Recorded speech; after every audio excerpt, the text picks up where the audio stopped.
Hey there, sweet cheeks. We're going to start recording some better vocals. So we're going to learn 3 tips to record better vocals because you guys need it. You don't want anything super messy. You don't want to be trying to fix problems after the fact. You do it right the first time, there's nothing to fix. We don't like fixing things. If the recording engineer does their job, you have to do less to make it sound good. That is ideal, friends. First thing we want to make sure we're doing is getting a reasonable distance between the microphone. A lot of you guys like to sing a little quieter, so you think you need to be up on the microphone like this. Knock it off. I shouldn't be able to smell your breath through the microphone. Thank you very much. We get a reasonable distance, about 6 inches from the microphone.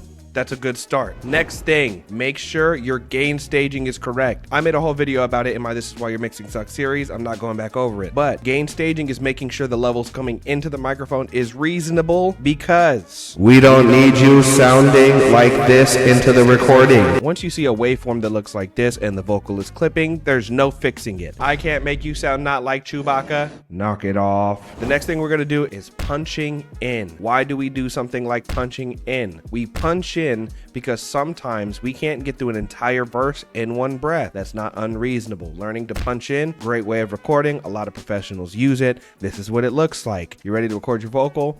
Blotty blotty mother blockin' and blotty mother blockin' blah. That sounds great. You can't tell me otherwise. I will not believe you anyway. Shout out to Delusion. So now that we've got that first bar punched, we're gonna punch the next one. Blah blah blah blah blah blah blah blah blah. And we just keep doing that over blah blah blah blah blah blah blah blah over and over again until we have an entire song. Now obviously when it comes to recording a song, you want to give yourself a reasonable amount of time before the punch happens so they can get back into their vibe, so it's not just them trying to catch it really quickly. You want to allow for the artist to get a good take. So use these 3 tips to get a good vocal into your program before you got to get into the mix. You recording engineers, you do these 3 things. Make sure the artist is backed away from the mic enough, your gain staging is nice and reasonable, and you're making sure that they're getting good clean punches that match the take before that. And I promise you're going to get a better recording. Trust me, don't talk back, go do it. Mwah, that's for your forehead.